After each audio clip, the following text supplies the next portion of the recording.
Hello, hello, hello, and welcome to another episode of Affirmative Murder, the equal opportunity true crime comedy podcast. I'm Alvin Williams, joined as always by my partner in true crime, Francel Evans. Oh, okay. Yes, wait a minute, Mr. Postman. Super Bowl's coming up.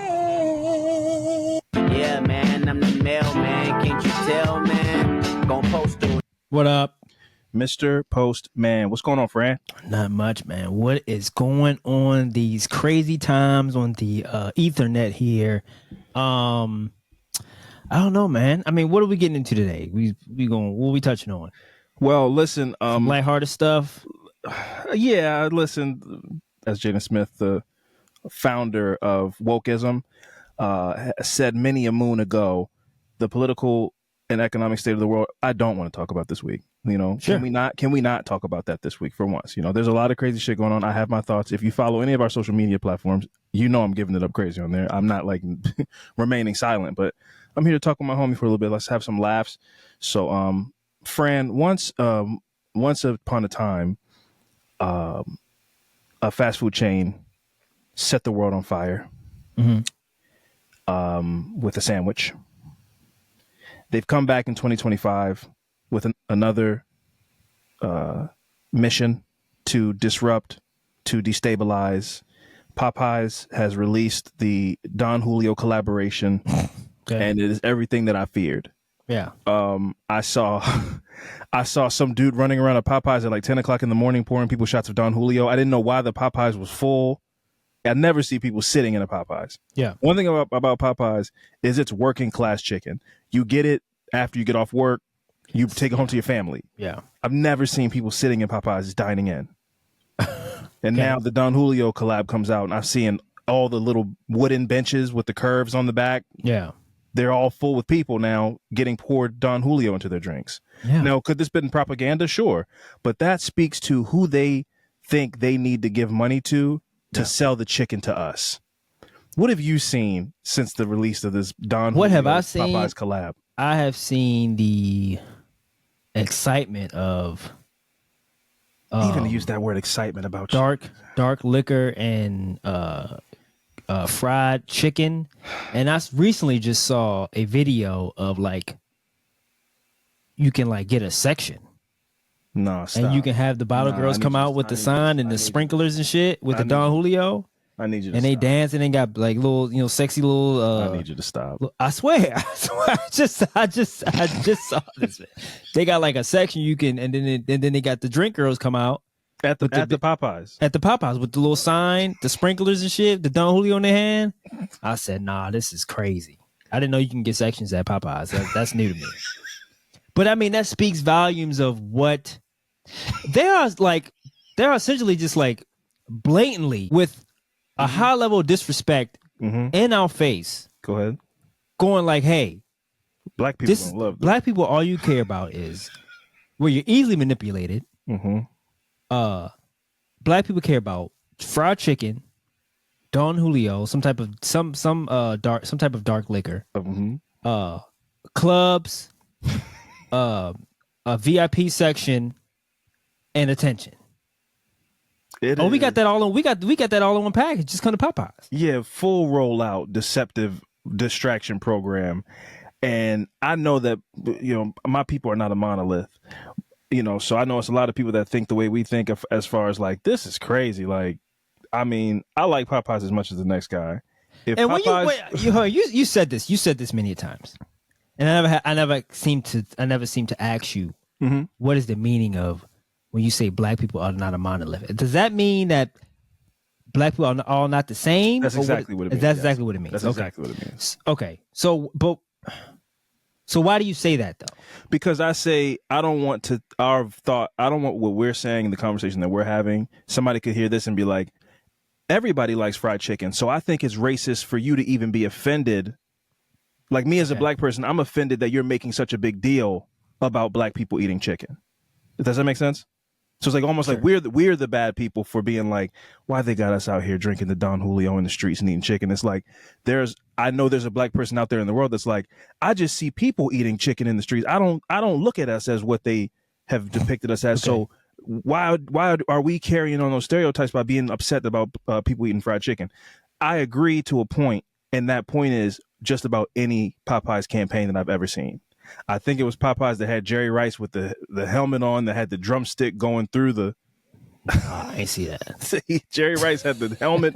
He had the helmet on and the bar that goes across the face for the football. Yeah. He had infused the chicken bone into the helmet so he could eat chicken while he plays football.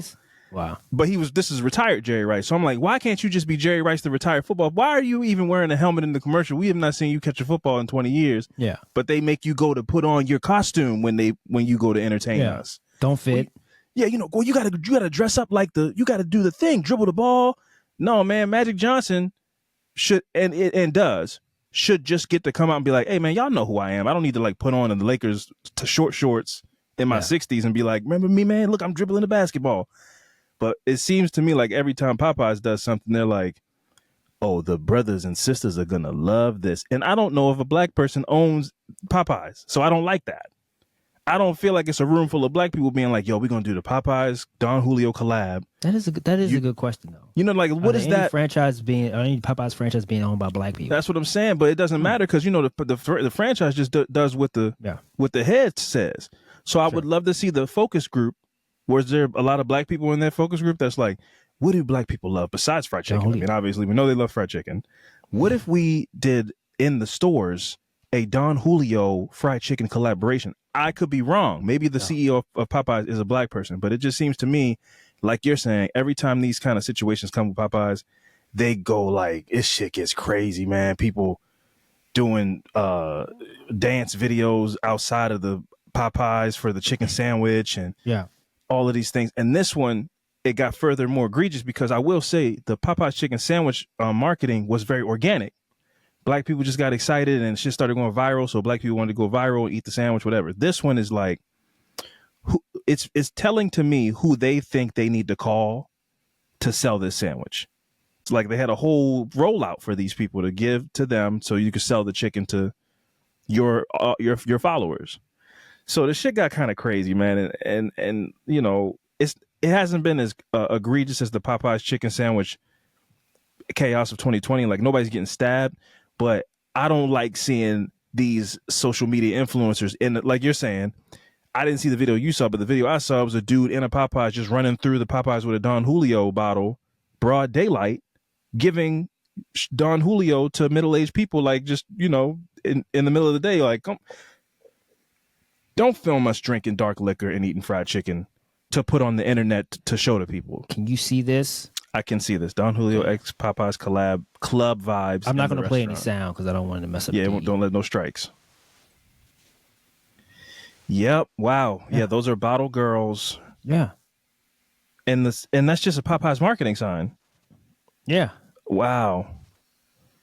Yeah, was this a prank or what do you think about that? What I think that was is, again, this is what I say about black people not being a monolith. These look like young black kids that are like, yo, this is going to go viral on TikTok. Let's make a whole scene out of it. Let's have fun about it. I don't think this was a sanctioned Popeyes event. I hope to God it wasn't. I'm going to give them the benefit of the doubt and say this is a bunch of like very smart kids attacking the algorithm. Like, yo, what do you think will go viral? What if we had like the bottle girl come out and bring us the Don Julio collab? I think this is an organic marketing campaign, but I'm still like, why you got the bottle girls in the... I'm not here to shame people for going to go eat chicken. Everybody likes chicken. I get, but they don't treat it like that. They treat it like, we know who wants this chicken. We know who wants this collab. Like, we don't give them that though. That's like evidence especially when the Popeyes chicken sandwich came out and the lines were full and people were being overworked and you couldn't even get the first week. You couldn't even get one. First week, whatever. When it dropped, you couldn't even get one. So like lines were long. It was They were black marketing. It was insane. People were buying up all the sandwiches and then going and redistribute them wholesale at like barbershops and stuff for double the price. Yes, you flipping Popeyes chicken sandwiches, and they see that and they go, okay, let's up the ante. How can we up the ante on this? Don Julio, and then present it in like a Jordan box. Where it's like, when you get Jordans and then you get like a T-shirt. There's a box and then there's a box inside the box. Yeah, it's like this is insane. These are chicken strips. It's kind of like a that's meant for you to just hold on as some type of sentimental reason with like it's going to be resale value. Yeah, I remember that time. That's crazy. I got dead stock Popeyes X Don Julio collab merch from 2025. Yeah, It's 2040. You selling that for 10 grand. Yeah. And that's the part, you bring up a good point. That's the part that makes me like my antennas pop up where I go, it's like a self-fulfilling prophecy. But then it's like, it's not racist when we do it. Yeah. Like when we're having fun about it, even that video you just showed me, like that's them having fun. But then when the Popeye CEOs watch that and they go, okay, so let's incorporate this in our marketing. Like instead of just making a sandwich and putting it out, they go, how do we get some of that energy back from when they did the Popeyes chicken sandwich excitement? Yeah. Ooh, I know black people love liquor. What if we did a collaboration with a liquor company? This is when it gets racist, when they go, okay, we saw how organic fun looked. How do we make that businessy? This is no different to me than when in 2020, Pepsi was like, we see all these protests and George Floyd got killed and everything. I got it. Let's go get Kendall Jenner and have her go give Pepsi to a police officer in the middle of a riot. And then the riot stops because Pepsi's so delicious and crispy and quenches your thirst. And that was the commercial they decided to go with in the midst of like civil unrest and everything like that. This is a version of that to me, where they go, remember when black people were all excited and stabbing each other for chicken sandwiches? How do we get that back? But with our brains, not because we can't just we can't rely on black people to be organic again. What if they don't like the new sandwich with the crispy bun or whatever's in this box? Yeah. What if they don't get as excited about the Don Julio collab without us making more of a big deal about it? And this is what a big deal looks like to them. When they spend money on the marketing, this is what we get. Foolery. VIP sections in the Popeyes and people pouring liquor into people's cups at the shit looks crazy.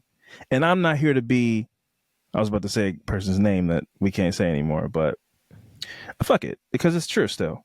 Once upon a time, Bill Cosby was a guy that was like, that's what you he would be like, pull your pants up and stop eating chicken and come. What? I'm not trying to be that. For many, I'm not trying to be Bill Cosby in any way. But I'm just saying, like, I'm not here to be like, hey man, we got to stop eating chicken. That's not what I'm here to say. I'm just saying, like, let's relax a little bit. We don't got to be so enthusiastic and all this shit about the shit and filming ourselves, and it doesn't have to. No, that's the thing. When we are and showing, like you said, being enthusiastic and then giving all this energy of like a chicken sandwich, they go like, look, they love it. It's a hit. They love it. And it's just self-fulfilling. That's the part that makes me sick. Like, don't make them right in their racism. Yeah.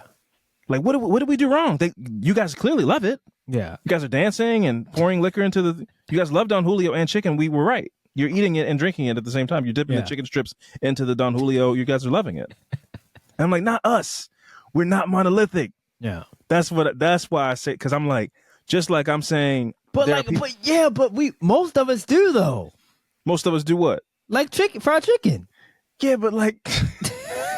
Why do you keep saying that when like you're like it's 50-50 when like no, that's not accurate. No, but like this is oh my God, I hate this. But it is too. We love fried chicken. But like everybody loves fried chicken. That's my issue. Not like everybody, black people, bro. Not like black people. There's a different love. But we create. I mean, it's our invention. Like it's black. It's kind of like black culture. Right. But like okay, anybody, that's why we love that. But now, if you said watermelon, everybody loves watermelon. Yeah. Okay, that's different. That's not like fried chicken. Now, if they came up with like watermelon and like the Don Julio bottle stuck to you know what I'm talking about? Like like a tropical drink, like it comes in a watermelon, like it comes like a coconut. No, that'd be crazy. If they had that, so you guys love this, a little tropical drink with an umbrella in it, and it's a little watermelon. A coconut painted like a watermelon. They got the bottle hanging out. You know, they do with the Coronas have a floater. Floating out of a watermelon. Yeah. They had one of those. Like that'd be insane. That's like a side. Yeah. You can get the upgrade. Get extra Donned out. Extra Don. The double Don. You get the Don Julio mini hanging out of the watermelon bowl. But yeah, man, we love fried chicken, man. I just stop saying it though, because stop. We don't love fried chicken. I'm not. Look, you don't love fried chicken. Don't ask me that. You don't love fried chicken? Don't ask me. Don't ask me that. Don't So ask you don't me love that. fried chicken? I'm not acting like I don't love fried chicken, but don't ask me that. Do you or do you not? This is the thing, right? I'm not trying to sit here and act ashamed of liking fried chicken, but I'm just saying, like, this is why I say the not monolithic thing, because But there you are are, people. though. There are You're like, people. don't ask me that. There are people that are here that will hear this conversation and be like, "Why are you guys so obsessed with the idea of black people eating fried chicken?" Everybody likes fried chicken. That's one end of the spectrum. But then there's the other end of the spectrum that's like, I fucking love the Don Julio's Popeyes collaboration, and who are you to tell me not to eat it? So I'm like, we're not here to speak We're not saying that. for all black people, because all black people think differently. From our perspective, and there are other people who have the same perspective as us, I assume. At least there's two right here having a conversation with each other. The shit looks a little crazy when you get too excited about it. Yeah, we don't need to jump about kick our heels. We don't. It's like shit, we don't need to do that. This is too much. They're going like, see, It does us a disservice. Like, we need to think bigger than, sure. Like, you asked me that question. Sure, I love fried chicken. Yeah. I love fried chicken.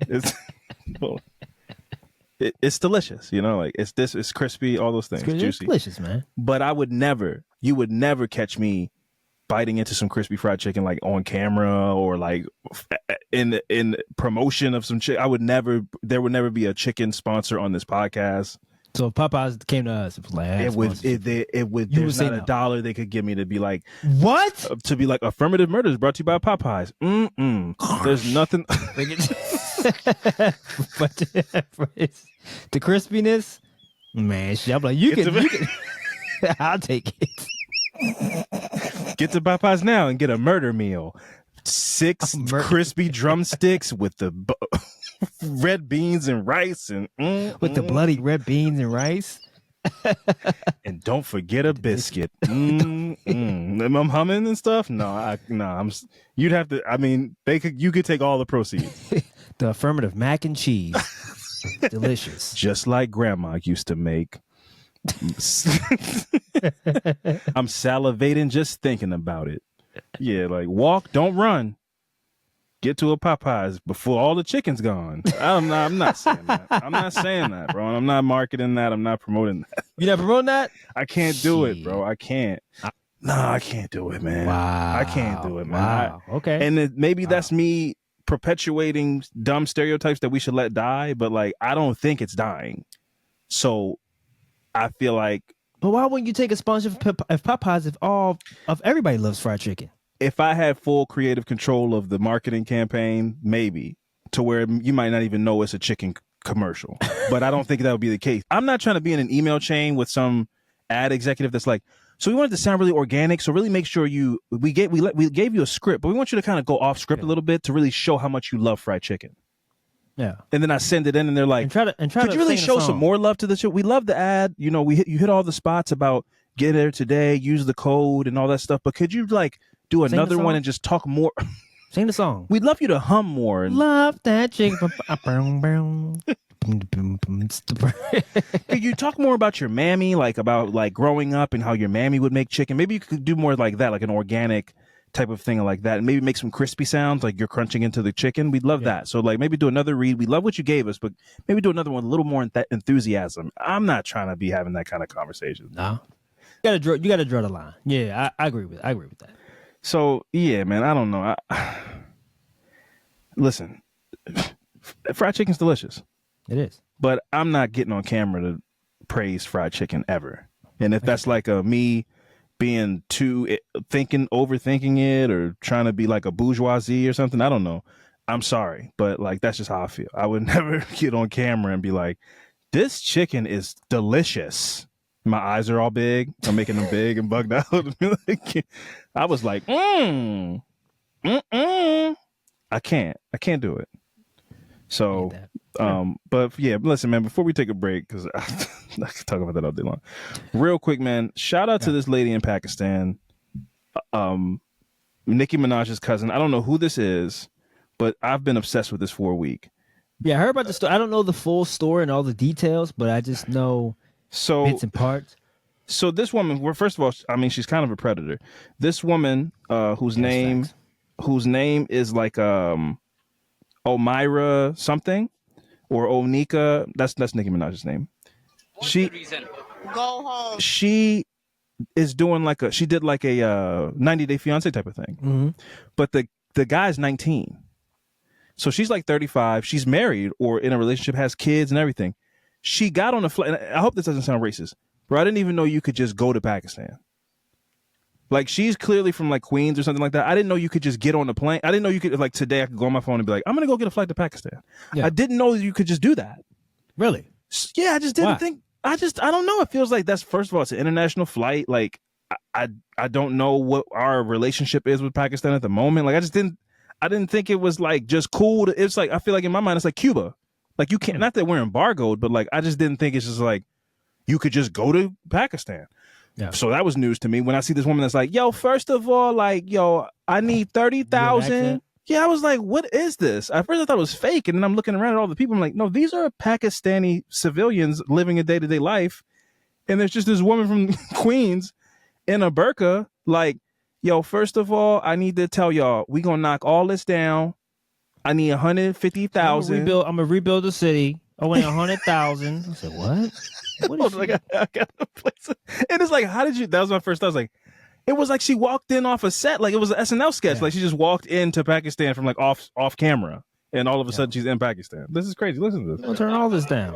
What do you need right now? My feet is swollen. I need 5,000 a week. You need 5,000 a week. To, who's give you 5,000? There's all are poor people. Y'all better figure it out. There's all are poor people. They are not the rich people. Ask the government. Then he talked too much. That's it. Yes, that's it. Yes, yes, I'm saying. ये भी देखे यही मेरी बात की तारीफ कर रही है. Listen, you talk too much. Thank you. Have a good day. Just have a shit system. She's definitely from New York, though. I don't understand. So like, how much of this? How much? So she of went these over there to get married, right? She went over there. I think I got sidetracked, so I don't think I finished it. So yeah, so she's in her 30s. She meets online. She starts an online relationship with this 19-year-old. She flies to Pakistan off of the strength of the online commiseration. Like they bonded so much that she's like, yo, I'm going to go out there and meet my husband. He's 19. She shows up, a grown ass lady. She's like 34 years old. She shows up. His parents, because he lives at home with his parents, they're like, nah, what is this? Who are you? Yeah. Yo, I'm here to meet him and get married. We're going to go get married in Dubai. They were like, nah. Slammed the door in her face, and she just never left. And so she basically is down the street from his house and is on the news like, yeah, I'm here, my husband, we're married. We already got married, but we're going to go have a ceremony in Dubai, and I need $100,000 from the government of Pakistan, and she just won't leave. So we need Does to she go not get have the her. money to leave? Like, what's I happening? don't. Her family's come out and said that she's out of her mind. Like, clearly, like, everything about this is a mentally ill person. Like, but she's got such New York confidence that you're Yeah, like, but when we say that, mentally ill, but I've been like, bro, she's in Pakistan. I get talking that, but crazy to the right, but she was able to get on a flight and go to Pakistan. That's true. I mean, now that she's there and she won't leave. Now she's crazy. She was crazy when she bought the ticket to go to She was always crazy. She was always crazy. She just is functional enough to be able to go buy a plane ticket and get on a plane. I don't think she got on. I'm sure the plane ride was crazy too, but just not too crazy that she got kicked off the plane. Yeah. So, and now she's there. She's going full blown crazy. I can't stop watching the videos. Flying to Pakistan is crazy. Flying to Pakistan is crazy. Like, that's insane. Like, what? I just couldn't believe it. So yeah, this lady's out in Pakistan talking wild, crazy. These are like, I think these are like political activists that they're having a meeting about trying to get some shit done in their country. And she's like, yo, I need $250,000 wired to me by Thursday. And they're like, okay, yeah, thank you very much. She's like, no, first of all, praise to Allah, Lord be to Allah, and all of that. I'm married. I'm a Pakistani. Like, and they're humoring her. But eventually they're going to stop humoring her. And I'm concerned about this woman. Somebody just decided to hit her in the head with a rock. Like, get the fuck, what are you talking about? Why are you yelling at everybody, talking to everybody crazy? She's out there talking to people wild. Like Remy Ma. She's talking to them like Remy Ma. She's like, are you dumb? Is she sleeping like on the street? I don't know, but I am obsessed and fascinated. I don't know what she's doing. I don't know where she's sleeping, but I'm concerned for her safety. But I'm also like, this is fascinating and hilarious. But I'm also like, when this stops being funny, I get the same kind of vibe of like early Orlando Brown when it was like, yo, what's he doing? Climbing the telephone pole and talking about ooshkash gooshwash. And it was funny, but then you go, But all right, it's not funny to me anymore. I'm concerned. Now it's still funny to me, but it's starting to turn like, where is this lady sleeping? And is she okay? Like, are these people dangerous? Like, are they getting fed up with her? And once they're fed up with her, what happens then? So that's starting to set in. It's still funny when I see some of the clips, but there was one, she was on the phone. She was eating food and on the phone. Like, yeah, no, I need a jet brought to me. I'm not going anywhere without a jet. Make it happen. Yeah, I don't understand why she's not. I don't understand the whole, I'm not leaving until I get whatever. Yeah, she's very indignant. I don't know why she thinks, why would they need to give you money? But she's going to cause an international incident, man. Like, they're going to have to go, like, negotiate. This is going to be, like, okay, I said I didn't want to talk politics. But she could just leave, though. She just doesn't want to leave. She can leave until they decide, like, yo, put her in jail. Like, you know, until she crosses a line that makes her get arrested. And then the second that happens, because this is viral enough, Donald Trump's going to go get her to be like, I'm going to get some good favor with black people. Oh. I would have said that if this was his first term. He can't get reelected again, so she has no chance. They're not going to go Brittany Griner her, like, to go get her to get some favor from the people. They don't need that now. So if anything happens to this woman, nobody can. Like, the government is not going to negotiate with Pakistan to retrieve you. So they need to get her home before they don't think it's funny anymore. And I don't think they think it's funny. I think they're making a laughing stock of. She's making a laughing stock of Pakistan on TV and on the internet and shit. And they're gonna get sick of her. And somebody that's like anti-American is gonna be like, yo, fuck this lady. I'm gonna go fucking kill her. Like, that's a real concern of mine. You're on there being wild, arrogant American in this other people's country. Like, yo, give me money. Shut. She told the dude, he was sitting there. He seemed like some kind of elder. Like, he had like respect. She's like, yo, shut up. You talk too much. I was like, yo, what is happening? You talk wild too much. Like, you OD talking. I was like, yo, you can't talk to people like this. Why is it always us? God damn it, man. Nah, bro. We gotta take it because I'm not the chicken thing. We can't. No, this is not what we're gonna do. This is it's getting wild. Candace Owens. We're not Candace Owens podcast. We're not gonna be doing it. It's a legitimate question. I don't know why this. How did she end up there, bro? Like, I don't understand it. It just was so crazy. Oh god. In the same month, the Popeyes Don Julio. And then this late, it's too much. It's too much back to back, bro. Like, what's going on? This is a New York thing. I don't know. This is New York. New York, the Don Julio thing is New York. It is? And then this woman is New York. So New we York got to have I told you how I feel about New York at this point. You want nothing to do with it. I'm a huge fan of New York, and I'm like, I want nothing to do with New York. I don't know what's going on over there, man. I don't know. It's too much Don. Is that what it is? Yes, it's too New York is starting to become like Florida at this point. Y'all need to just go and just be your own thing. We might need to like have them secede. I thought that during the pandemic when I was like, these are the kind of people that live in New York. Like, I mean, I wasn't surprised, but I was all that like, man, bing bong, yo, I'm in the yard with the dogs. I was like, yo, what are they talking about? I was like, this shit is crazy. I was like, y'all need to just.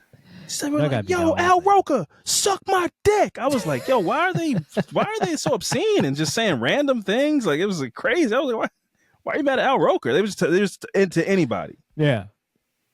Yo, I'm out here with the chancletas on. It's 4:00 in the morning. You know what it is. You heard? I'm like, what is going on? But it's a lot of Don. Is that what it is? A lot of Don? Apparently.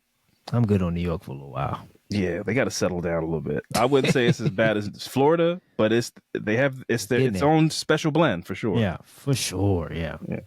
Anyway, hope we didn't alienate too much people. I don't know. I feel like I want to see how people receive this. I don't know. About what? I don't know. About fried chicken and stuff. Yeah, man. I just want everybody to be the best version of themselves, man. I don't know. It's all jokes, man. Yeah, it's I all don't know. Jokes. I'm feeling very much like a coward these days. Like, I don't want anybody to get any kind of ideas about anti-blackness or any. Not over here.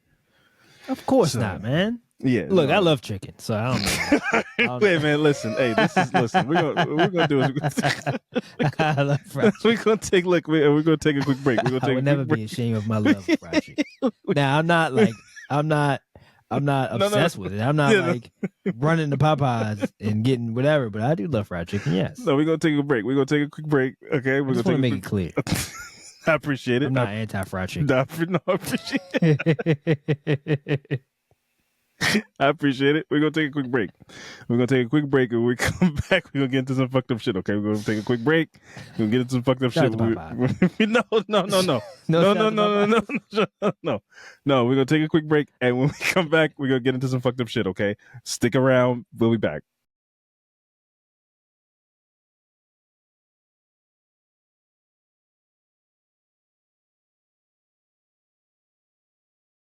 All right, and we are back. Fran, we live in a world currently where it seems like it's becoming illegal to talk about Black history.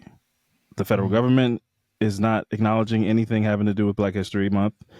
But it's Black History Month. And I remember there's this clip of Morgan Freeman from a few years ago where he was like, I don't celebrate Black History Month because we should be celebrating Black history all the time. And those are the kind of sentiments that like you used to be able to get away with, and I would agree with, where you go, no, man, I get that. Like, why should you need to tell me when to celebrate Black history? We could just do that all the time. And then you find yourself in these times where it feels like they're actively trying to erase Black history. Mm-hmm. And you go, this is why they this is how and it takes you back to how you got here in the first place. So you got all these people talking about DEI and all these things. You go, well, how about we go back to why DEI exists? Because they were making sure Black people couldn't get jobs and houses and everything. So it had to be, it doesn't just exist for no reason. Black History Month doesn't just exist for no reason. We're taking some time out to acknowledge the contributions that Black people made to this country because we are part of American history. And we didn't feel that way because there was erasure. We don't learn about the Tuskegee Airmen like that in school and all these things. So it's like, let's take a month where we're going to acknowledge the people who did amazing things to help make this country what it is. Because if they had their way, they would make it seem like we had no part in it. Yeah. And we just got here, we're slaves, and then they were nice enough to stop letting us be slaves, and then that was it. Now we're just out here, whatever they think about us now. And there was a lady, I can't remember her name, I would give her credit, but I saw a video of her, she was doing an interview, and she said, Black people are the stain on America that they just can't rub out. And that is why they want to roll back all these things and stop talking about Black history, because you can't celebrate American history without explaining who that Black person is in the corner of all these pictures. Yeah. We're like, yeah, we came here, we conquered, we brought civility and all these things to this barren land and democracy and shit. He's like, well, what is all these people that's in chains and over here in this corner? No, don't worry about that. Or like in the late 1960s, it's like, oh man, yeah, America, we went to the moon. It was this amazing time of thoughtful rocket scientists and shit. And it's like, well, why y'all, what about all these videos of people throwing milkshakes and busting Black people over the head with bricks because they trying to eat at the lunch counter? Yeah. No, don't. So it's like, we're always there raining on their parade of like celebrating the accomplishments of the West. Mm-hmm. Because there's this class of people that were treated like shit and continue to be treated like shit. And so you don't get to celebrate your things that you think you're doing so great, because you always got to sit here and annoyingly explain like, oh yeah, those are the people we brought over here in boats. And then we like abandoned them to their own devices. And then some people found a way and a lot of people didn't because they were so disenfranchised. And then we assassinated their leaders and stuff. And then, burned down the cities that they try to make for themselves. But don't worry about that. Have you ever heard of the Ford F-150? We made that. So, yeah, I will be celebrating Black History Month a little harder this year because, you never know when they will make it cease to exist. That's a real possibility. And I'm not being hyperbolic. Like these are the times that we live in. They might next week just be like, yo, we're going to no more Black History Month. Like celebrate Black history on your own time. That's a personal thing. That shouldn't be required.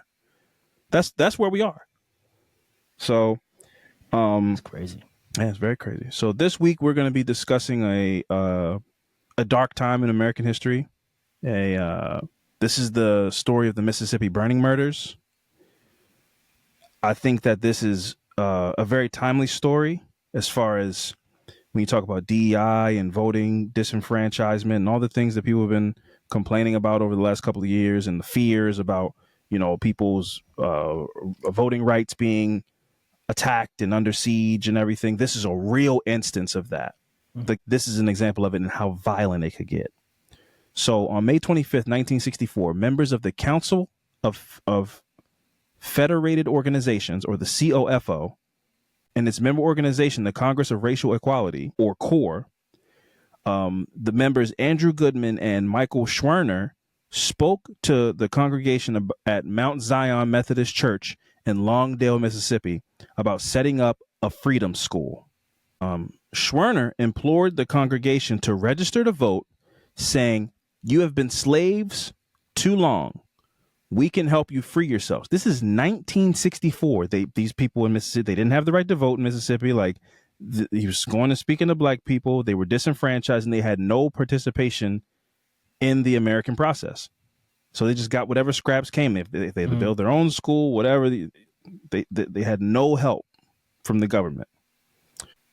So in June of 1964, this was the start of Freedom Summer, which was a 3-month initiative to register Southern black voters, which was led by this federation. And Andrew Goodman and Michael Schwerner were 2 people that were sent down to Mississippi to galvanize black people to get out and register to vote.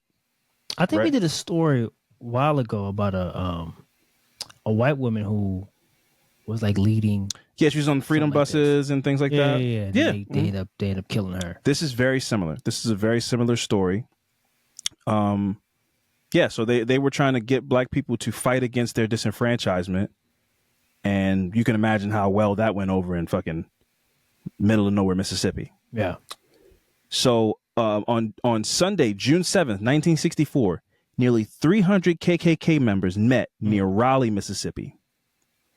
White Knight's Imperial Wizard Samuel Bowers addressed his audience about what he described as a nigger communist invasion of Mississippi. Damn. That he expected to take place in a few weeks in what CORE had announced as Freedom Summer. So basically they got wind. They're like, yo, these dudes are coming down here. These communists are coming down here trying to put all these crazy ideas in the black people's minds, and we're not going to have it. So the men, obviously, The Wizard's like the top, right? It's like, that's like the top man. dog, right? That's the man. Oh, Wizards. That's nuts. yeah. So a wizard, an imperial wizard, nerd, but filled with hatred. Yeah. Such whimsical, magical terms, and they're like, "Yo, I will murder a child. Like I'm evil." How do you get there though? How do you become a wizard? How do you get? Man, crazy racism. You got to be like, get all your badges. Yeah. It's like spit on a black boy that's licking a lollipop. Go and kick an old black woman down the steps while she's getting out of church. It's like gang rank. Yeah, you gotta put in work. You gotta put in work. You gotta get your stripes. Nah, You gotta get your stripes. Nah, Go wizards. You probably got some bodies. Oh right? yeah, the wizard. Yeah, no question. Because all these men listen to you when you speak. They're like, nah, he really is about it. He's about that. He's the wizard. So yeah, Wow. nobody beats the Wiz. So Are there any wizards alive right now? No, hell yeah, man, they might be in Congress right now. So that is true. Anyway, so these men obviously listen to Bowers. He's an imperial wizard, so they listen to Bowers, and when he said, "This summer the enemy will launch his final push for victory in Mississippi," this sounds like familiar rhetoric, and there must be a secondary group of members standing back from the main area of conflict, armed and ready to move. It must be an extremely swift, extremely violent hit and run group. So they were organizing and strategizing political violence. Edgar Ray Killen, who was a 39-year-old Baptist preacher and sawmill owner, went to Meridian earlier that Sunday to organize and recruit men for the job to be carried out in Neshoba County. So he's going in. This is a preacher going to go find a few good men that are down to go bash some black people that are trying to organize, and communists. Wow. So on June 16th, 1964, the Klan in Mississippi was after Michael Schwerner, one of the guys that came down to help try to spread democracy to black people in Mississippi. Yeah. The KKK learned of his voting Does the drive. KKK still exist though? Does it still exist? Oh yeah. Under the name, They might I'm be- talking about. I mean, like, I No, understand they've it's still- rebranded. They've rebranded. That's what I and mean. No, they've rebranded, and that's the scary part. They've rebranded into white nationalists who have that haircut, which I feel bad about, like the JJ Redick. Yeah. It used to be just a nice haircut, but I will tell you right now, if you are a person that listens to this podcast and you are a nice white man, if you got that part on the side and you swoop over? all that shit over and you got the Yeah. fade, I'm like, The nah, this fade? man is full of violent racism. Like with the shadow, like what a do you shadow mean? beard. Oh my God, what? Yeah. Yeah, you I look at that guy, I'm like, if you catch him, he might just start talking about some shit like, well, black people got an extra bone in their foot. I think we do have extra. I got extra bone in my foot. Nah. These guys promote crazy race science about white men being superior and the brains and they went from just being loud and ignorant to like, I'm going to take a sliver of science that I read one time and base it in racism to try to sound intellectual. That's the thing these days. People take a 1% of some shit they learned and like extrapolate into a whole philosophy about why you shouldn't exist. And so the KKK might not exist. Why black people shouldn't exist. Why black people shouldn't exist. Why gay people shouldn't exist. A whole bunch of stuff. But the KKK might be in low numbers because they're all just like, well, why don't we go over here? We get to have nice haircuts and wear suits and feel smart. So we'll just become in one of these groups like the Stormfront, or they got all kind of new groups now.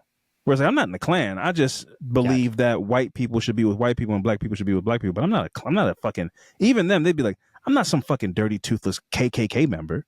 Like they look at Klan members like they're dirty. I wonder why is that? Because they want to be taken serious. They want to be the elite white people. So they can't be seen as like fucking bumpkins. They gotta be like, no, I wear a suit. I cut my hair. I'm groomed. Yeah. But the same wild shit is in my head Yeah. all day. I'm thinking about like, how do we get black people out of here? Mexican people, they got to eradicate them. Like, That's wild. yeah, That's scary too. it's mad scary because it's become normalized, and these are people that are getting positions like as it's like senators and stuff. Like they're like they're coming for real power, not just like scaring people and throwing fire bombs into movie theaters. They're like, I'm going to change the laws. So yeah, interesting times. Anyway, back to the Wizards. The Wizards. So this Baptist preacher, a man who preaches the word of God, went out and organized a bunch of people that are like, we're gonna fucking hit these people with bricks and bats and stuff.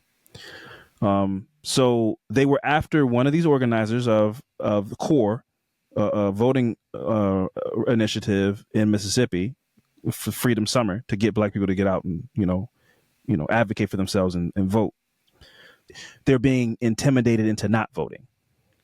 So he's coming down there being like, well, yeah, you guys have a lot of low voter turnout.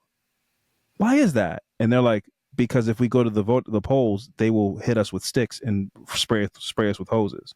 Now they still went out there and fought for that right. They went out there and did the damn thing. So I agree that we should not in vain choose to sit out in elections when people like straight up got murdered for the right. But also I understand people that are like, man, even after we got the right, they terrorized my family. And so we just never were taught to go out and vote. We never saw it as a civic duty like everybody else. Anyway, I'm rambling. So the plan was to lure CORE members to Neshoba County. So they assaulted congregants and torched Mount Zion Methodist Church, burning it to the ground. And Mount Zion Methodist Church was this Black church? It was a black church where they would meet up, and the guys from CORE would come in and give motivational speeches. Hey guys, like we're gonna get out and vote for these things and really like motivate people. They burned that bitch to the ground. And on June 20th, Michael Schwerner, along with James Chaney and Andrew Goodman, met at the Meridian COFO headquarters before traveling to Longdale to investigate the burning of Mount Zion Church. Because again, they know what's going on. Like they know like this is not the Freedom Summer we thought it was going to be. Like this shit is crazy. So they knew already, like when they heard the church burn down, this was the KKK. Yeah. Trying to send a message like, don't, whatever y'all are doing down here, get the fuck out of here. So Cheney was African American. Goodman and Schwerner were both Jewish. Schwerner told COFO Meridian to search for them if they did not get back by 4 p.m. So they're like, we're going to go check something out. If we're not back by this time, something happened. The next day, they interviewed several witnesses and went to meet with fellow activists. So at around 5 p.m. on June 21st, after driving into Philadelphia, Mississippi, which, what? The three civil rights workers, Cheney, Goodman, and Schwerner, were arrested by Cecil Price, a Neshoba County deputy sheriff, for allegedly speeding. Just got them on some bullshit. Like, come on. You already know what's up. Yeah. First of all, is a black dude riding around with these two white dudes with curly hair. Y'all must be from out of town. So y'all must be the guys we looking for. But one of these dudes got the haircut though. One of the guys that's in core. Yeah.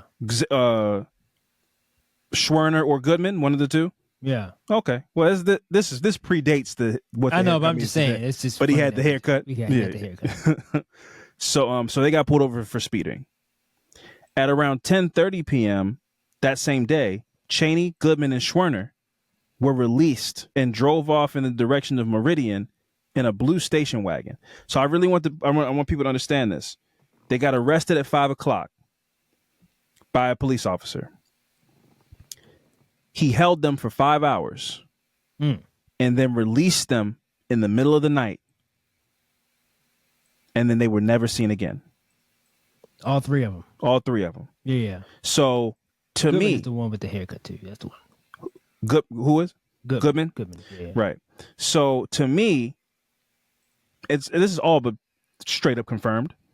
But to me, cop pulls them over, holds them until they can get their men organized, and be like, "Yo, we're up the road. And then so it's like, okay, bet, let them go, and then they'll intersect with the Klans members up the road once they get released at 10 o'clock that night." So he picked them up on some bullshit, held them until they could get organized outside of the police station. That's crazy. And then the police is like, all right, you know what? Hey, man, never mind. Y'all weren't speeding now. And they're like, okay. Yeah, get out of here. It's 10 o'clock at night. Just like, yeah, go. Get out of here. So, so after being released, they were followed by local law enforcement and others, all affiliated with the KKK. Wow. Forming a deadly caravan. The workers arrived at Pilgrim's store, where they might have been inclined to stop and use a telephone booth, but the presence of a Mississippi Highway Patrol car most likely dissuaded them, so they continued south to Meridian. So that's crazy, right? You see this convoy of trucks and shit following you, and when you think you might try to go pull over and ask for help, one of the cars in the convoy is a police officer. So you still have to weirdly, this is why I'm like, I couldn't imagine living in these times where you go, so the police is with the Klan? Yeah. So what do you do with them? Because it's like, all right, well, if one of them comes up to me, I'm gonna hit him with a brick. You can't just hit the cop with a brick. Yeah. So you got to weirdly respect his authority, but also understand that like he's on their side. Right. So that's like, well, who's the help? Who would you even call if you did go to the phone? You would call the police? Police what right if there. What if they Goodman and Schwerner had to turn on to being white? They can't. Like, but what if they're nigger lovers? And excuse my language, but this is, I know, but I'm just saying. In this moment, you go, you know, I mean, you kind of like apologize or something like that. Hey man, actually, we're about to go beat the shit out of this guy. I don't know if you guys knew that, but we're about to go beat him up ourselves. I mean, that's the best chance you got. Yeah. Maybe they're dumb enough to believe that. Like, are you serious? Yeah, man, we picked him up. Like we've been doing a long con. We went to college together. He was in my wedding party. He thinks he's friends with us, but we're about to go beat the shit out of him in the woods. So don't even worry about it. You guys can fall back. Like we got him. Yeah. Whoa, white power. And they're like, okay. Are you Jewish? Too, never. Would never. Not Jewish. What? No, hell no, man. So we're just gonna go beat each other's black dude, and you guys can disperse and go do your thing. That's the best chance they have. But anything of like turning on white when you got this black dude that you're friends with and y'all are from out of town, I don't know what you could say really. To these kind of people, once you do something like that, like affiliate and try to help black people, you're not even white anymore. Yeah, you're a race traitor. Yeah, you're a traitor. They might hate you more. I think they do. Yeah, they might hate you more. That's crazy, man. Yeah. So after a quick rendezvous with Philadelphia police, Mississippi, Philadelphia police officer Richard Willis, Cecil Price began pursuing the men in his police car. So Cecil Price is the guy that pulled them over. So then he gets to talking with them. They're like, yo, you know, we're about to go kill all of them. It's like, what? But without me? Hell no. He gets in his car and goes and speeds to catch up with the fucking group of people. This is crazy. Like this, piece? They all want to. This shit is. It's like, bro, this shit is straight up evil, bro. It's straight up. It's like it's like a some type of like weird like medal of like honor or something. Yeah. Yes. And the sick part, I think we've talked about this before, but it's like, and in the world we live in today, there are people that just want you to believe like, and one day a president like signed a piece of paper and all these people just disappeared. Like one day we all just decided not to be racist anymore. Like, no. Yeah. That's just not true. You might not be able to legally be upfront publicly racist like you used to be able to, but like all these people still existed. They didn't go anywhere. They had children. They raised children with these beliefs, and they had to be covert about it and find ways to do it in secret and build their own spaces to exclude black people and brown people and whatever. But like they didn't just. I would love to see that day in history where everybody in the world just came together and was like, you know something, man, racism's over, because that's the freedom a lot of people seem to have walking around this country. Like, yeah, man, y'all still on that. Y'all still out here being having that victim mentality, man. Listen, man, when's the last time racism stopped somebody from being able to do something? And I'm like, all the time. I mean, that's a crazy thing to say, bro. Like that, like that's wild that's mad gaslighting. Yeah. You know? That mean they just can't tell though. Like they don't, it's a different POV for them, it's different.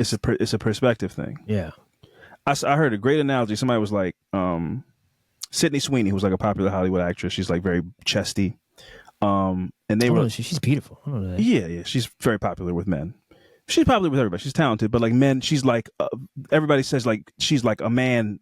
She was like directed by a man, like a man created her in their mind. She like works on cars and everything. She said everything is like, this is a dude's idea. But anyway, somebody was like, Sydney Sweeney grew up in life, and from an early age, she noticed that men started to treat her different when she got to a certain age. Hugs started lasting a little bit longer. Guys started talking to her differently. 12, you know, like a kid. And they went, imagine somebody telling Sydney Sweeney, like, nah, that guy wasn't being inappropriate with you, or like, you don't know what you're talking about. It's like her lived experience and her body and her walking around in life. She's seen these things enough to be like, yeah, this dude's a pig. This dude's going to try to get something off me. I got to watch my back around this guy. Because it's happened to her from such an early age. So imagine telling a black person like, no, man, you think the cops are out to get you? And they've been experiencing since from the time you've been identified 11 years old, they see you like you're 17 years old. You know, the thing is statistically, like most cops see black boys and girls like 5 years older than they are. So you've been having interactions with police officers since you're 11 years old, and they're treating you hostilely because they're like, nah, hey man, up against the car, sit on the curb. From early age. And then somebody comes and tells you like, nah, man, y'all are overreact. Y'all making stuff up. It just when they pull you over, just comply. And I'm like, you don't know how offensive that is to say, because you don't know my experience with authority and how they come to me. Yeah. You know? So I just thought that was such a good analogy, because I would never, like, imagine somebody telling Sydney Sweeney like, nah, man, that dude was just being nice to you. He just hugged you a little long because he likes your movie. She's like, I know exactly what that hug is. Like, you can't tell me what I know. Right. So, yeah, I don't know. I just thought that was like a fun, like an interesting analogy. So anyway, so now the cop that pulled him over is trying to speed up to get involved with the posse. Price eventually caught the core station wagon heading west toward Union. Soon, he stopped them and escorted them north on Highway 19 back in the direction of Philadelphia, Mississippi. Why, on foot? Say again? They still on foot? No, they had a car. Oh, Yeah, they were in the car, but now they're getting pulled over again by the cop who had just pulled them over. Yeah. Right, and now he's redirecting them. The three tell me men, where to go. You release Yeah, me. How you gonna tell me which way I'm supposed to go? but keep in mind, it's also like 10 cars, kind of in the. It's one of those situations where like you don't really have control in the situation. Then it's 1960s. The car is not that fast. So it's like we can't like step on the gas and get it. So it's like it's 15 cars behind us. We might have to just comply a little bit. Yeah, I mean, but now once you floor it, it's like, oh, it's on. So I think maybe in their mind, they're like, maybe we could try comply our way out of this situation till we find an opening. So you get pulled up, but they again, already, like nah, bro. You get pulled over by the in cop. This moment, you already know. You see what's up. This is not going to end well. Yeah, you see what's up. Then you get pulled over by the cop. Which is I'm one black man. Nah, floor that shit. You gonna go down? We gonna go down fighting? Fuck it. That's how I feel. As soon as I get a whiff of like, nah, this shit, something's not right, bro. All these cars behind us. Now the cops coming. He's pulling us over, like telling us to go somewhere else to follow him. Yeah, this shit. Fuck that. Put the pedal to the metal. Mississippi. It was 1964. That's what I'll say. I mean, I'm still not gonna go, but it was 1964. That wasn't that long ago. That's nuts. It wasn't that long ago. So yeah, so the cop that pulled him over earlier that day now pulls him over again. He brings them to a secluded location. They were quickly loaded into their station wagon and transported to Old Jolly Farm, a few miles southwest of Philadelphia, where like a man-made body of water was under construction. They were shot, and then they were put in this dam and covered up with dirt using a bulldozer. An autopsy of Goodman showed fragments of red clay in his lungs and grasped fist, suggesting that he was probably buried alive alongside the already dead Cheney and Schwerner. Now, I want to read something because these were activists, bro. So Andrew Goodman actually wrote a letter to his parents because he was so proud of the work that he was doing. So this was on June 21st of 1964, the day before they were murdered. He wrote a letter to his parents, Mr. and Mrs. Goodman. He said, "Dear Mom and Dad, I have arrived safely in Meridian, Mississippi. This is a wonderful town and the weather is fine. I wish you were here. The people in this city are wonderful and our reception was very good. All my love, Andy."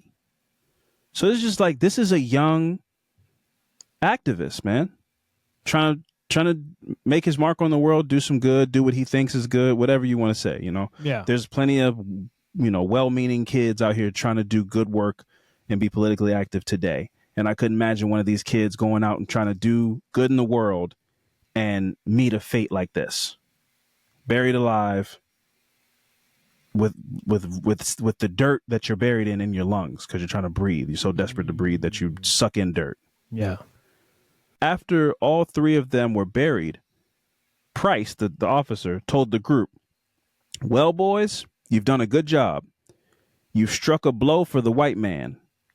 Mississippi can be proud of you. You've let those agitating outsiders know where the state stands.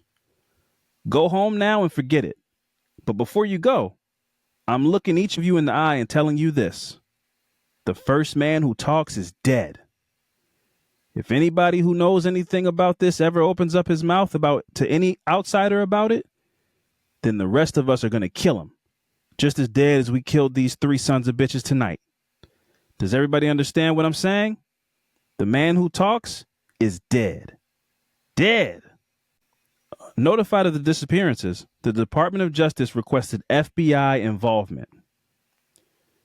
So this is where this shit gets crazy, right? Because keep in mind, this shit has been going on in Mississippi for decades.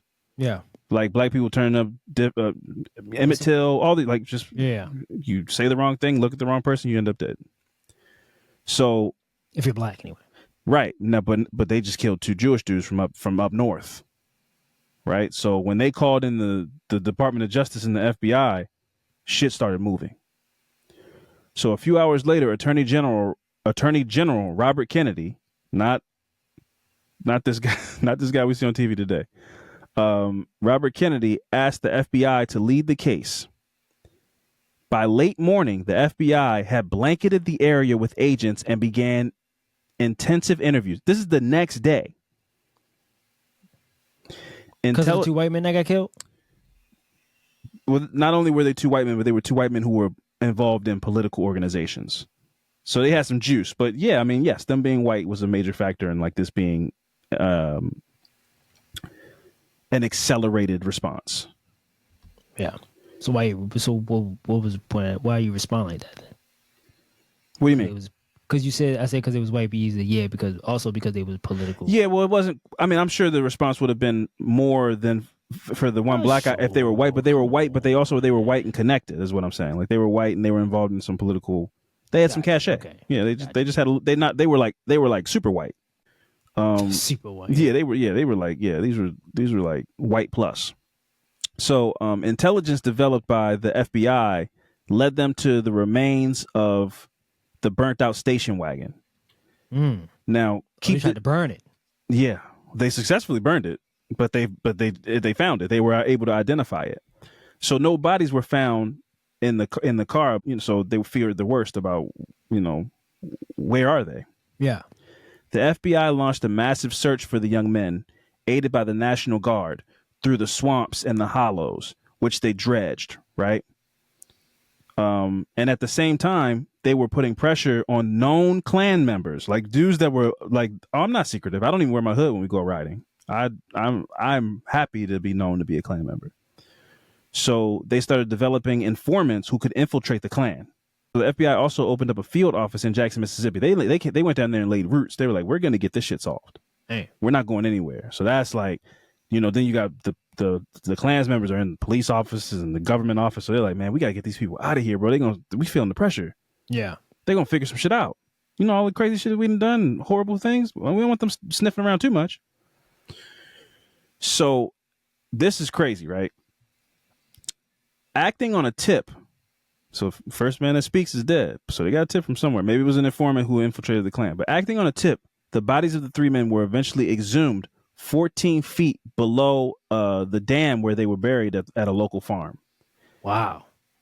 They found en route to finding them, when they were dredging other lakes and stuff trying to find them, they found 9 black people that they had nobody knew anything about. Like, I don't mean 9 in one, I mean individually. Like, they just kept finding like, yeah, this person got hung and thrown in a lake. Wow. Like they found 9 bodies that weren't the people they were looking for. But it took two white dudes getting killed to start this process, and they found 9 people that nobody. They just were like, yeah, we were wondering what happened to him. That's what I'm saying, man. I get they all politically connected, but fuck that. Yeah, they was white, bro. That's why she got kicked off like that. Yeah. 9? Damn. 9 bodies just in water, dead, just popping up. Yeah. Damn. That's crazy.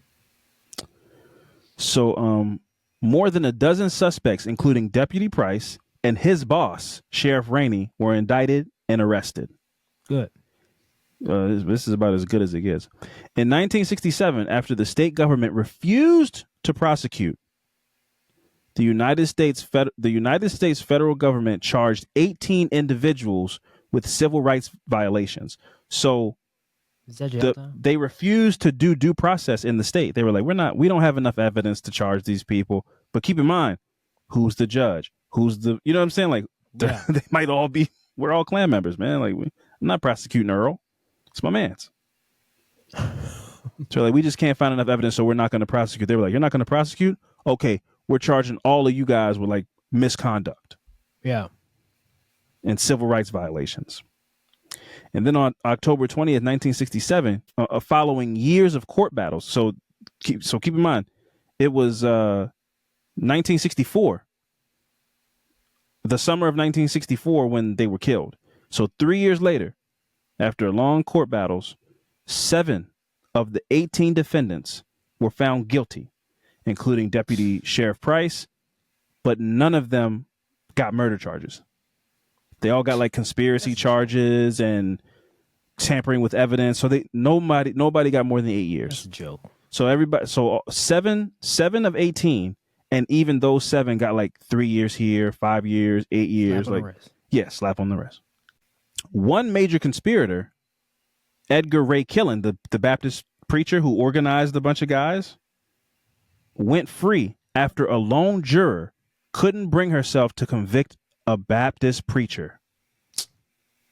Girl. Bro, and this is the thing about religion, right? So this man is objectively evil. He organized a bunch of people to go out and murder people. But then he still gets to go up there and go, well, I'm just a servant of the Lord and I didn't do this. And one woman fell for that and was like, well, if I put a preacher in jail, I'm going to go to hell and I cannot convict him. That's a sin, to be mean to preachers. And so it was a hung jury or whatever. 3 men were killed. That's crazy. 3 men were killed horribly. They were shot and buried a lot. This shit is terrible. And she was like, nah, but he's a preacher. So I guess that's like a hung jury. One person didn't vote. So, That's why he became a preacher. So he can have anonymity. So he can get blanket immunity for killing people. Yeah. Possibly. So outrage over the activist murder helped gain passage of the Voting Rights Act of 1965. So there you go. And I guess they had the right to vote, but maybe the Voting Rights Act assured them some protections.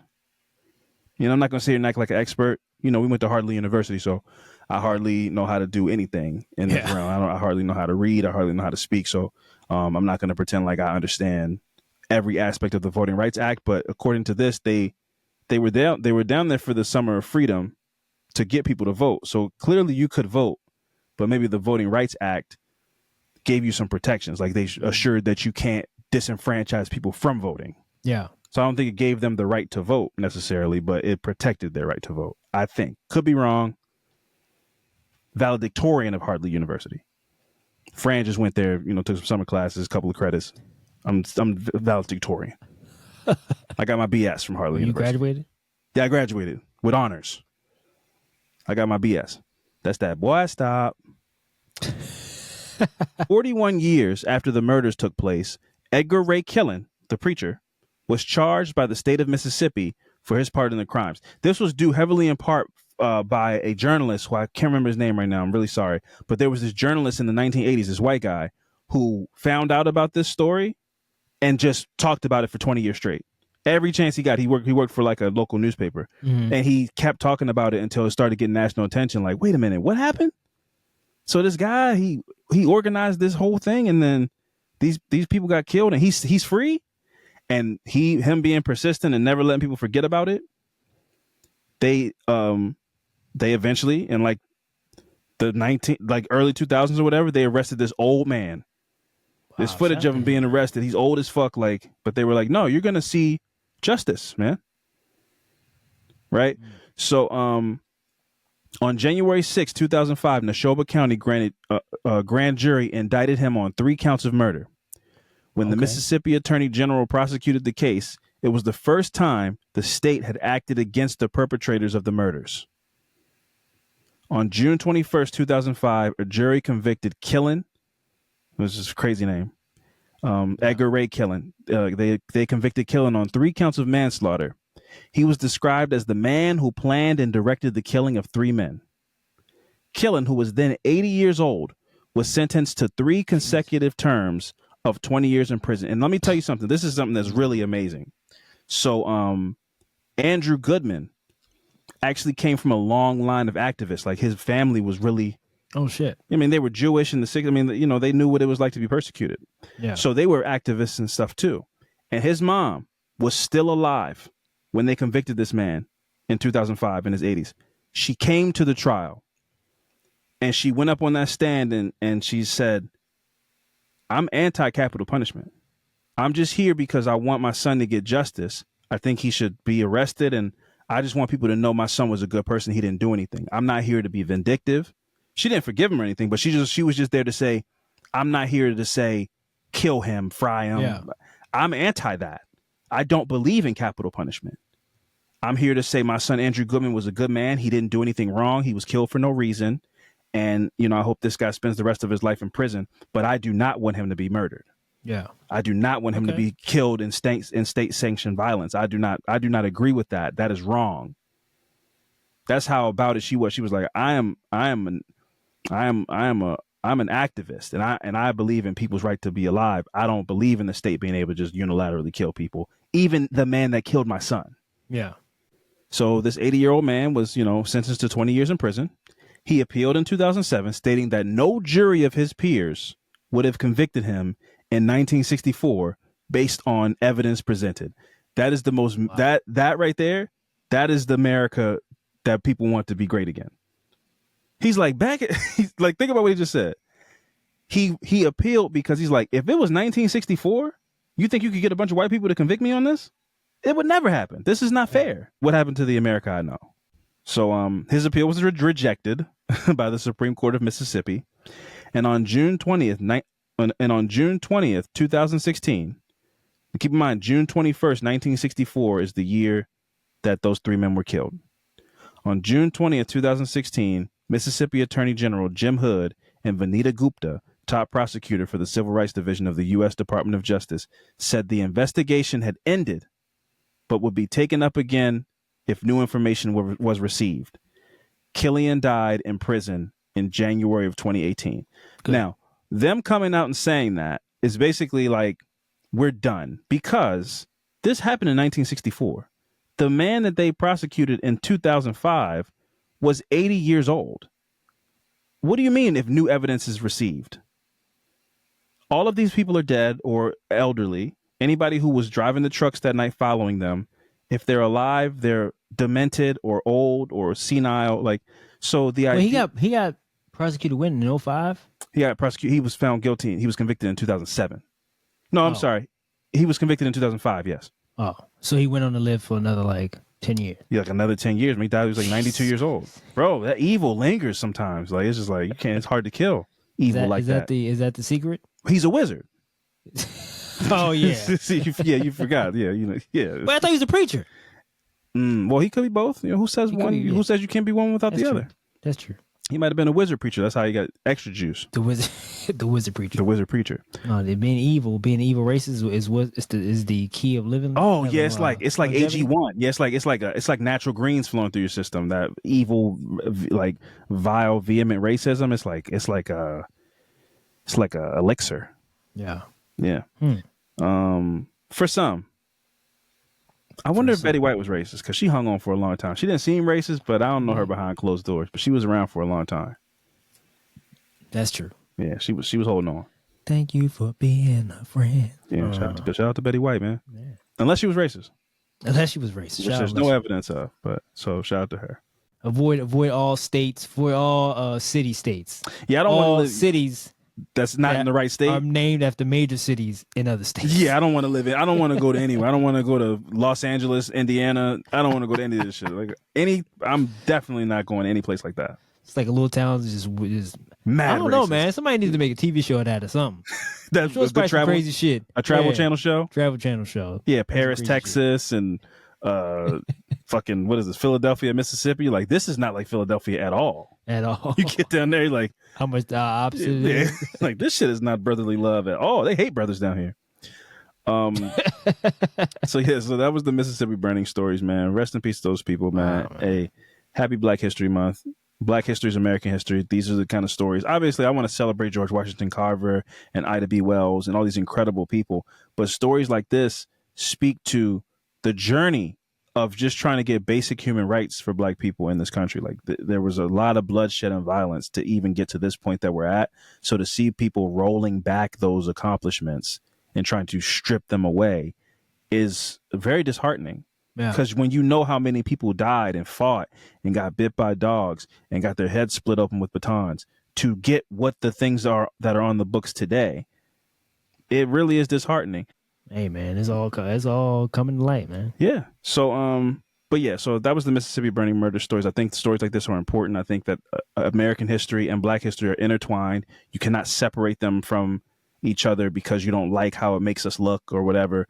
That's not an option. If you're going to tell the story, you got to tell the whole story. And as long as there are people here that know the whole story, you got to keep it going, because they will do the best that they can to erase it. They will tell you, oh yeah, well, we brought some people over here from Africa and we wanted to take them out of the crazy conditions they were living over there. So we brought them over here. We gave them religion, and they worked, and we built. They built things for America, but we fed them and things like that. And then one day we decided to stop doing that and then just let them become citizens. If we do not fight for the right to preserve history, the story of slavery in America in 100 years will be, we came over here willingly and it was a great relationship and we were all friends, but the plantation owner was kind of more like a boss, like a CEO, and they were just workers. They will let that be the story because they don't want people to feel bad. They would rather not feel bad than tell the truth. And so if you have an opportunity to tell the truth or learn the truth, you have to do that. It is more important than ever. Anyway, Fran, watch anything good lately? Hate to get so heavy, but we started off about the chicken and everything. So this is what we do here. We go all the different ranges of emotions. But now let's get to recommendations corner. I did start watching Paradise. Yes, or as we call it in Baltimore, Paradise. Yeah. Thoughts? It's good, man. Great show. Did you watch episode 4? 4? No, I didn't know it was the most recent one. It's the most recent one. It's the newest one. It came out this week. No. I had to rewind 3. So you had to rewind 3? Yeah. 4? Banger. The show's fantastic. I just don't want to make sure I'm missing anything. So I'm like, yeah, well, that's good. The show hasn't let up though. Episode 4, also another great one. The show has not let up. I love it. Sterling K. Brown is great. James Marsden, the president, he's great. He's likable. Sinatra, bro. My question is about her. Mm-hmm. She's Elon Musk. What is she? She's a self-made billionaire. Self-made billionaire. Who made this city? No, but she's a is she part of like some type of government or something, or like? No, she represents because this is her creation, right? So she's just James Marsden is just like a mascot to make, because he was the president. I don't want to spoil it for people. Okay, so it's like they're comfortable with you. She's the real leader. She's like the Illuminati. Got you. Except she likes to be seen. She's behind the scenes. The president answers to her. Right. So Sinatra's like the real. She's the real deal. Got you. Okay, got you. She's really calling the shots. Yeah. She's great too. Yeah. She's like annoying. She's kind of like Marty Bird from Ozark. Like neurotic and whatever, but gets shit done. So yeah, Paradise is really, really good. Great. I also not to get, this isn't for everybody, if you like animation and trippy sci-fi conspiratorial animation. Yeah, there's this new show that just came out called Common Side Effects. I never heard anybody say it like that.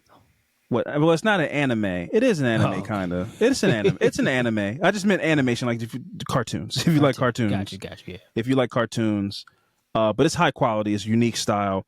It's called Common Side Effects. It's this new show on Adult Swim, but you can watch it on Max. It's about this guy who found a mushroom in the jungle, that can cure anything, broken bones, death, sickness, and as a result, he's trying to give this to the world, but Big Pharma is trying to kill him because they're like, if he gives this to the world, then people won't need our drugs. Yeah. So they're actively trying to stop him from giving a thing that will cure anything. And it's like funny. It's a comedy, but it's deep though, and it's trippy. So Common Side Effects and Paradise, those are two things I've been really digesting recently, and I've really been enjoying. So you've been Paradise. That's the strong one right now. It's the main one. Yeah, I can't be jumping around, man. I'll never. Yeah, lock in. Yeah. Yeah. Also, I will say this, man. We haven't had any of these opportunities really, at least on the podcast. I wanted to check in about fatherhood. Yeah. Because every now and then I have these like, I just catch myself crying. Okay.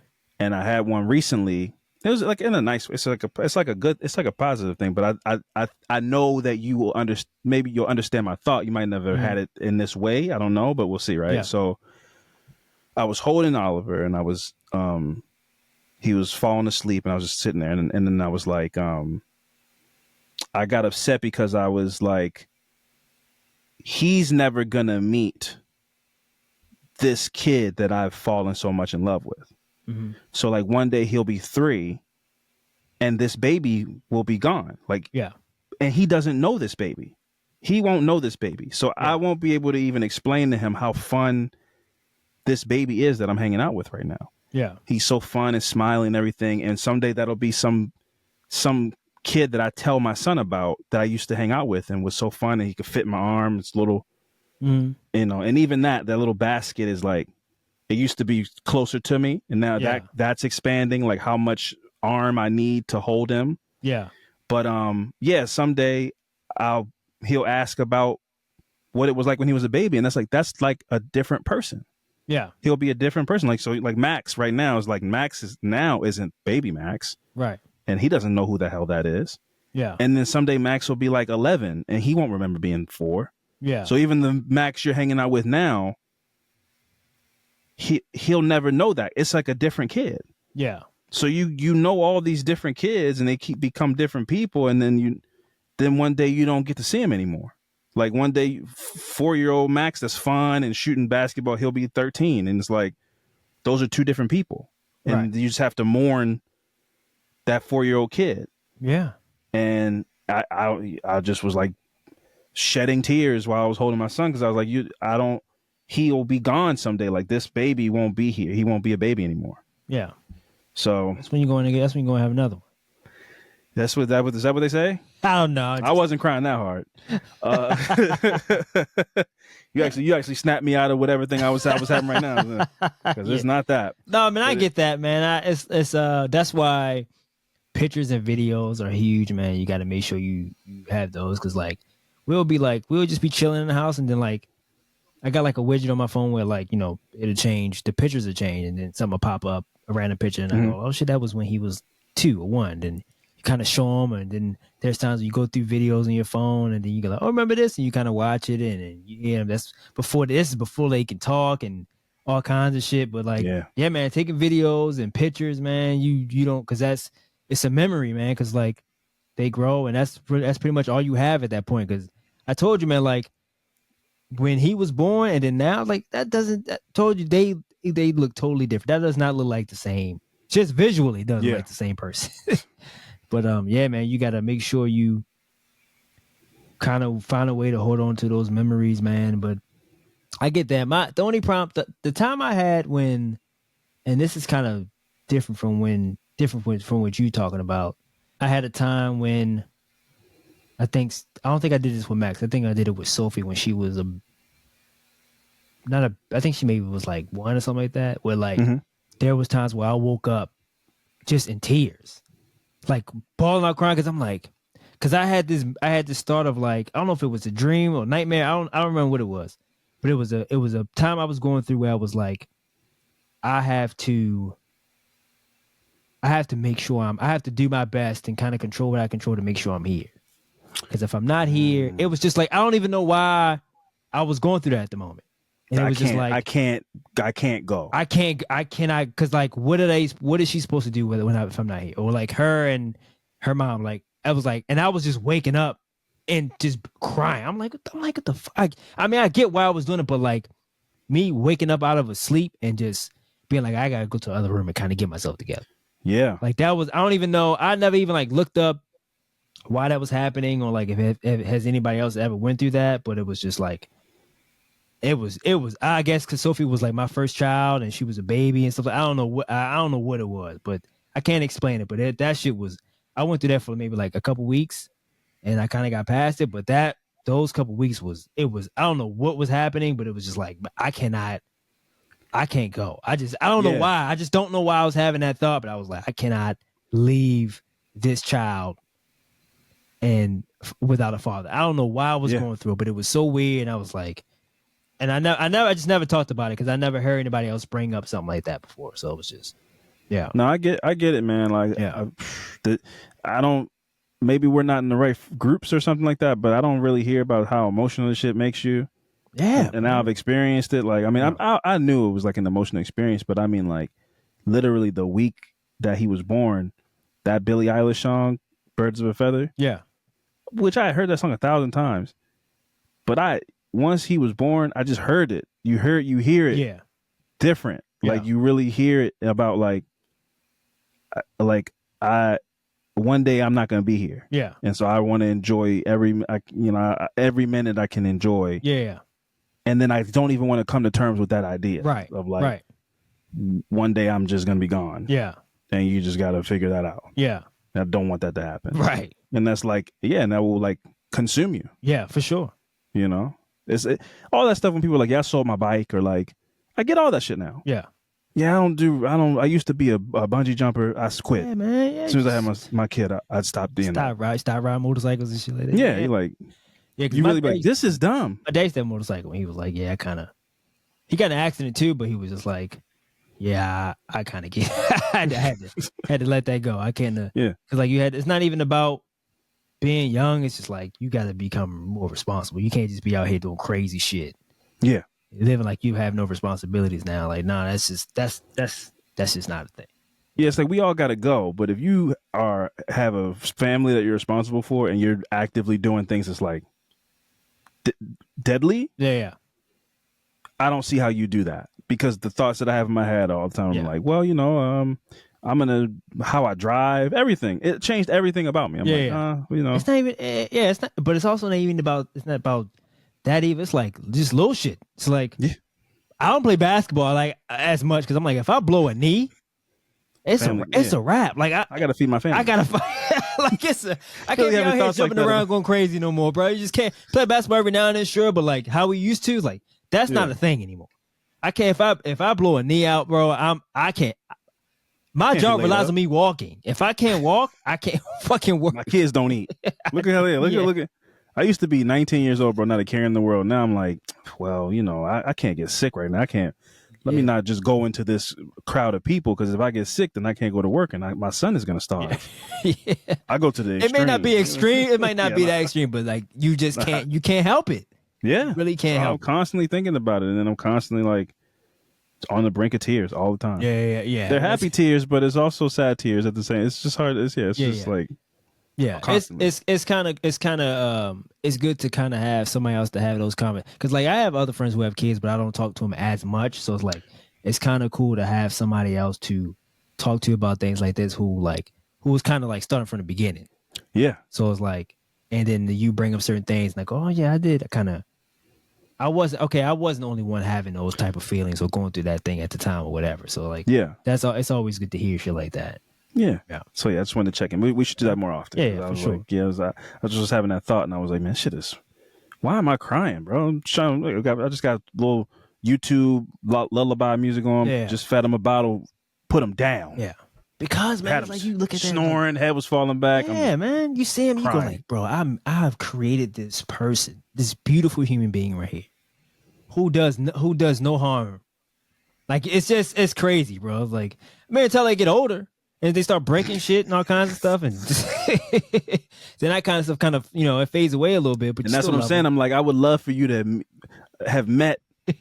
If you could have met the kid that I was holding some time ago, you out here scribbling crayons and shit on the wall. Yeah. This baby would never do that. Nah. Now look at you out here wilding. Nah. You got to meet him. He would teach you a lot of stuff about being calm. Nah. Sophie, I don't know who that was. My firstborn, man, when she was a little girl, and then she was just as sweet, and I come home and she run through the door. Now it's just like, hey, Dad. All right. I get it. It's not. I don't take it personal, but I go like, all right, I can't get a hug or nothing. Damn. Yeah. You're like, baby Sophia would never let me just come in this door unhugged. Used to be like the president walked in the room. Yeah. Sup? Hey, got any food? Can I get this? Like, I just got home. Can I can sit down? Nah, I ain't. Can I get a hey? Bro. Yeah, bro. When they grow up, bro, it's different. So just take it all in. Yeah. When he start moving around, boy, and talking and shit, I'm helpless, man. But yeah, anyway, this has been another episode of Affirmative Murder, the equal opportunity true crime comedy podcast. One more, folks, we're going to London, CrimeCon, in June. Yeah. Code Affirmative if you're going to be there. Use it or lose it. I don't know what that means. That doesn't mean anything. But hey, we'll see you next week, guys. Bye. Deuces.